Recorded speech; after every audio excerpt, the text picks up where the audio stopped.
Here we have Chapter 3 from Science and Technology, Part 1, Chemical Reactions and Equations. We understood what are elements and compounds. What is the difference between atom and molecule? Atom is the smallest particle of the matter. Atoms combine to form molecules. When the molecule, you will have the smallest part of the compound as a molecule. Moreover, we have understood about the valency of the element, and we understood about the how the molecular formula of the compound is written. What is the how the valency is playing the role, everything we had understood. Let us revise what is valency. Valency is the number of electron accepted or donated or shared in order to complete the octet. Whenever any element is not having the octet state complete, it takes part in the chemical reaction. If the outermost orbit is fulfilled, then that particular element will not take part in the chemical reaction.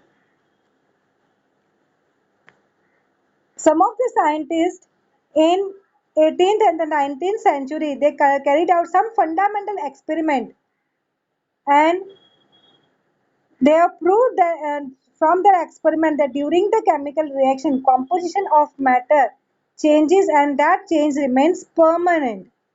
On the contrary, physical change is the change only in the state of the matters, and it is normally temporary in the nature. So you are knowing about the physical change and the chemical change.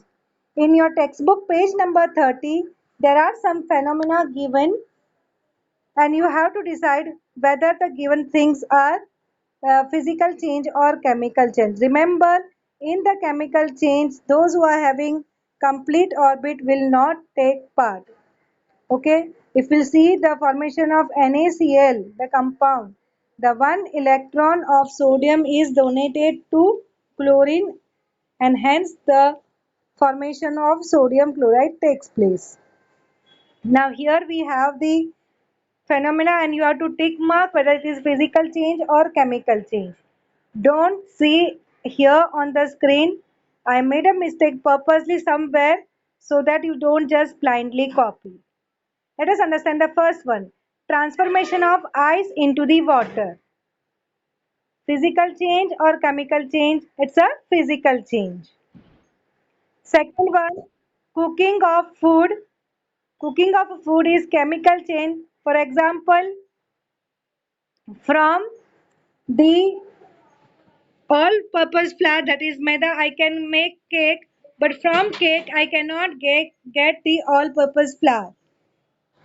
Whereas in the first example, where it was the water, so ice to water, water to ice, I can do easily. Third example, ripening of fruit. Now ripening of fruit is again a chemical change, as from raw mango to ripened mango I can get, from but ripened mango to raw mango I cannot get. Fourth example, milk turned into the curd. Then that is a chemical change, because from milk to curd I get, but in no way I can get curd to milk.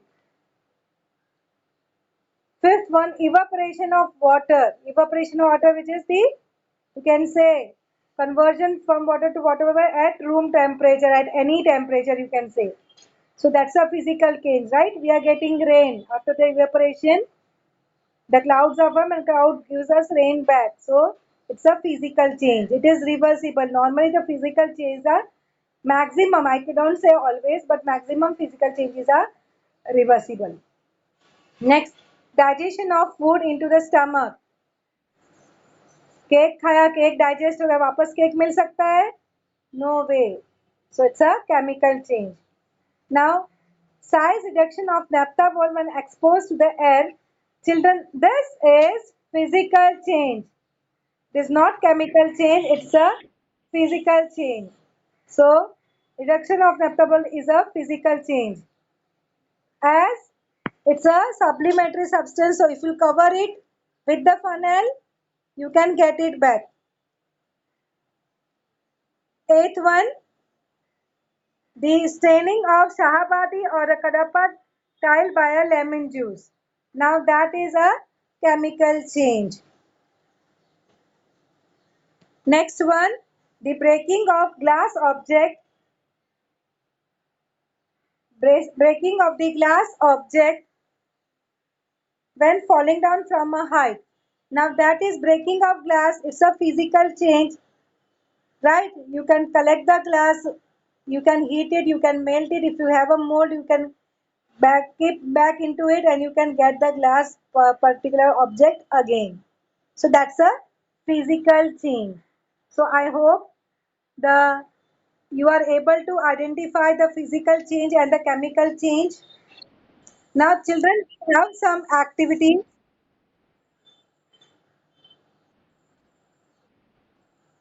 We have some activity in which we are going to understand about the chemical changes. So, children, keep your pen ready for the next observation also. Now for this experiment, I am going to use limestone powder, copper sulfate, calcium chloride, potassium chromate, zinc dust, sodium carbonate and phenolphthalic anhydride. So these are the chemicals which I am going to use. This is how it look like, just to have an idea of it. This is a digital picture. Now first experiment, you're going to record your observation on your page number 31 given in the textbook. The first activity is heating of the limestone. Now children, when you take a spoonful of limestone powder and in the evaporating test, and if you heat it, okay, in the oxidizing flame, that is on the blue flame, for half an hour, if you will heat na, you will not observe any change. It takes around 45 minutes to 1 hour. So when you will heat it, this is the actual experiment when I was doing. Okay, so when you heat it, this is what, when a evaporating dish you keep it, or you can directly keep it. You go on heating for say 45 minutes and all. There you will not find much changes. As children, here the decomposition of the limestone. What is the limestone? Calcium carbonate, CaCO3, takes place, and the carbon dioxide gas is evolved. It is a colorless gas, and calcium carbonate and calcium oxide both are white in color. So एक change होके दूसरा मिलता है तो पता नहीं चलता है. So you don't understand because both the solids are white in color. Okay, so first observation, write down in your table 3.3. There is no change in the color. Gas released, yes, it is carbon dioxide gas release. Temperature, children, as we are heating, the temperature increases, and as it's a decomposition reaction, it is a chemical change. Finished writing? Next one, now we are going to take the copper sulfate solution, which is blue in color, and in that you are going to add zinc dust. Okay, after this you are going to do stirring continuously for 5 minutes, 10 minutes, 15 minutes, 20 minutes. You go on stirring, and when you will just stir it, see the results.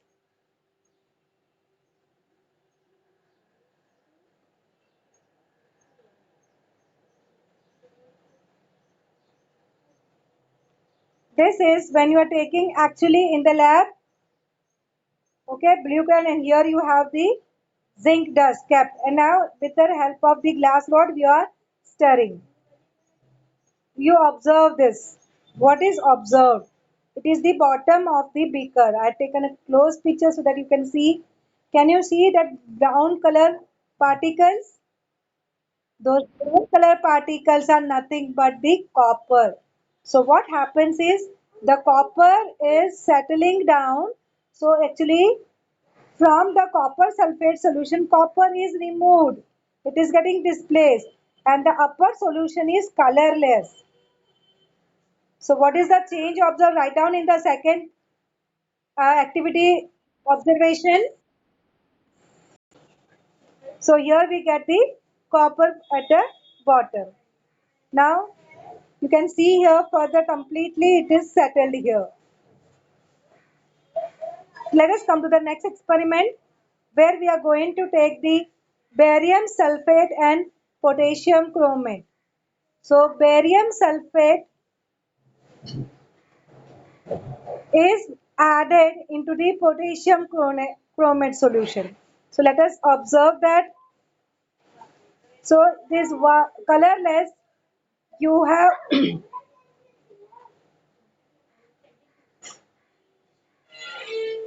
you have the barium sulfate colorless and potassium chromate yellowish color, and then you will see observe it is both are the transparent liquid. Okay, I am adding one into the another, and let us observe further. You observe this colorless liquid has become is having the yellow color PPT into it. Okay, so this is the PPT, yellow colored PPT. So third observation, you get yellow color PPT, but there is no gas involved. In this reaction also temperature increases and it's a chemical reaction. And children, here you will get the PPT of BaCrO4. Okay, you have barium chromate PPT form.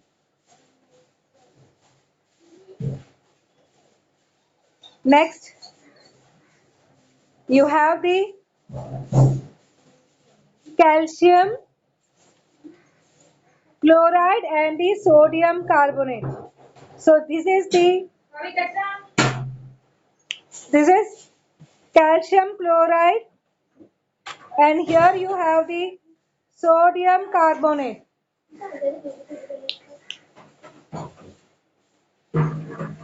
Let us mix it out and see. So here in the test tube taken and drop by drop the other solution is added into it, and now let us observe. What do you see? You see white PPT.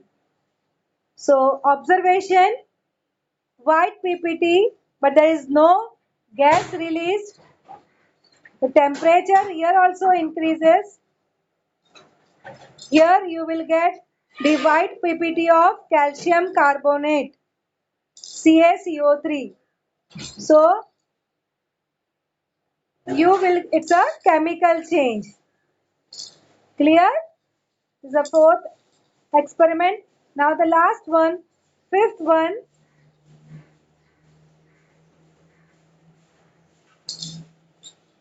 Phthalic anhydride. Children, now this is the supplementary substance. So what you are going to do? You are going to take in a crucible, and over that you are going to invert a funnel, but that has to be covered with a cotton plug. The stem of the funnel should be covered with the cotton plug, and you are going to heat it. So when you heat it, children, what you will observe, the things are getting here, all the supplementary substance will get collected. Okay, so this is a type of physical change. So here all the particles will be there. All the particles will be getting deposited on the inverted funnel. So there is no color change observed as such. The things gets converted directly into the gaseous state and then it is covered. So in here also the temperature, there is no raise in the temperature, but you are heating it actually. It's a physical change. Is this much part Now, physical changes takes place due to the changes in the temperature, pressure, and most of the time the physical changes are reversible. The composition of matter remains the same. Only the state of matter changes. As from ice to water, voice to water to ice, or water to water vapor, and water vapor to water. But on the contrary, if there is a change in the composition of matter, then it is called as the chemical change. So in the chemical change always there is the change in the composition of matter.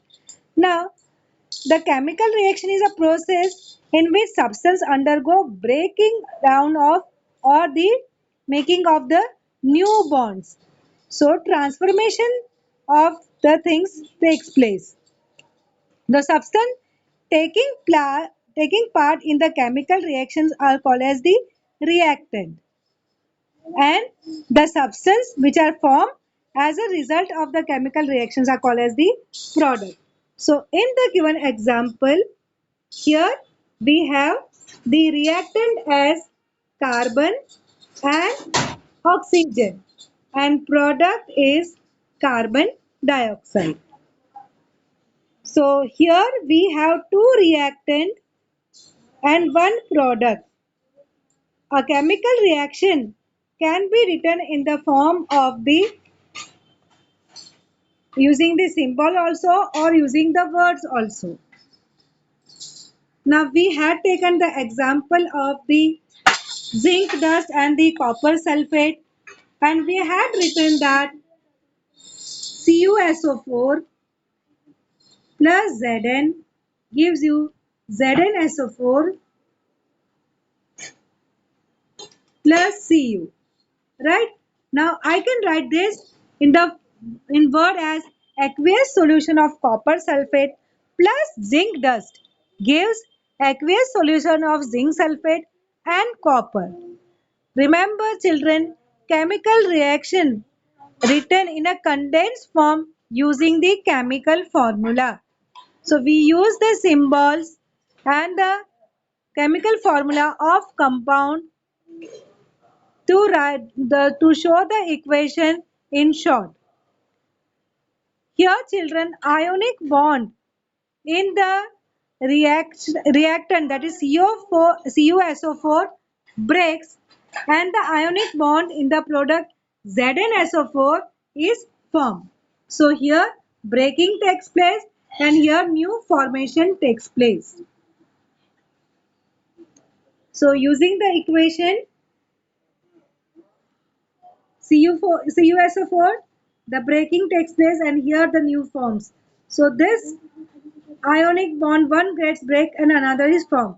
So you observe here that you get the zinc takes the position of the copper. Now let us understand how to write down the chemical reaction. First, in the reaction, I am having the one reaction in front of you. Observe it always. The reactants are written on the left hand side. So copper sulfate and zinc are the reactants which are written on the left hand side. If you have two or more than two, then they are separated by the plus sign. Right? So we written a plus sign. Now here on the right hand side I have the products. If you have two or the more products, then that is also separated by the plus sign.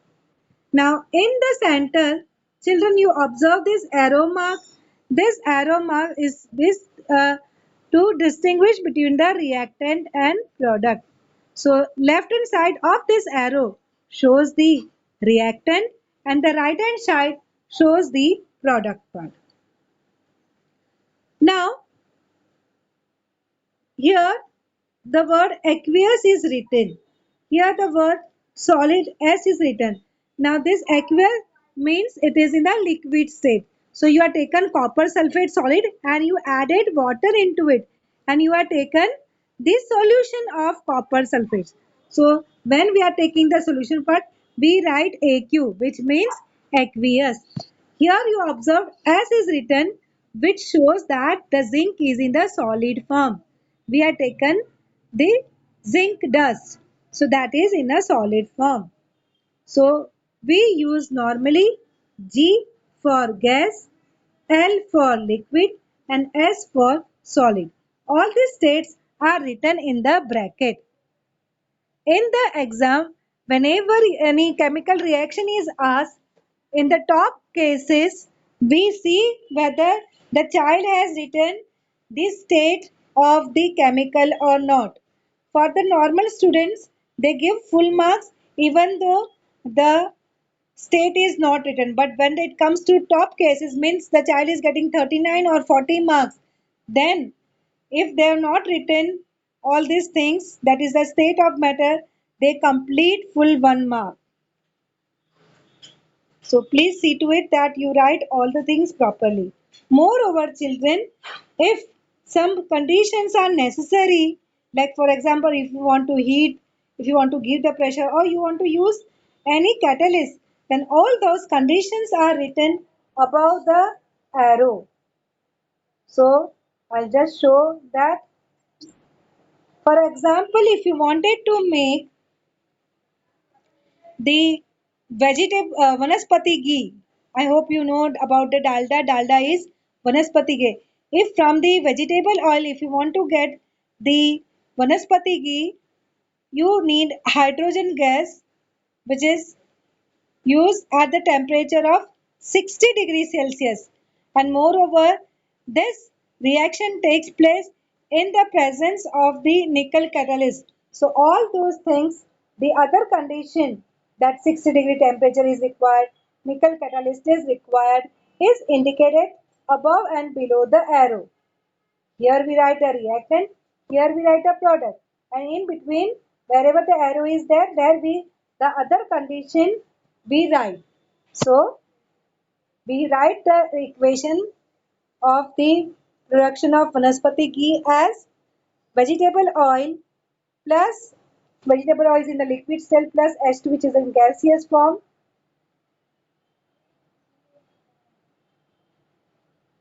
to give the vanaspati ghee, which is in the solid form.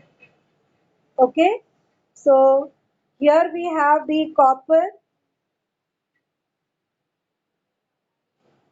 added to HNO3.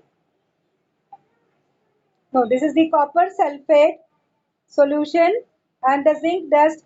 You get the aqueous solution of zinc sulfate and the copper.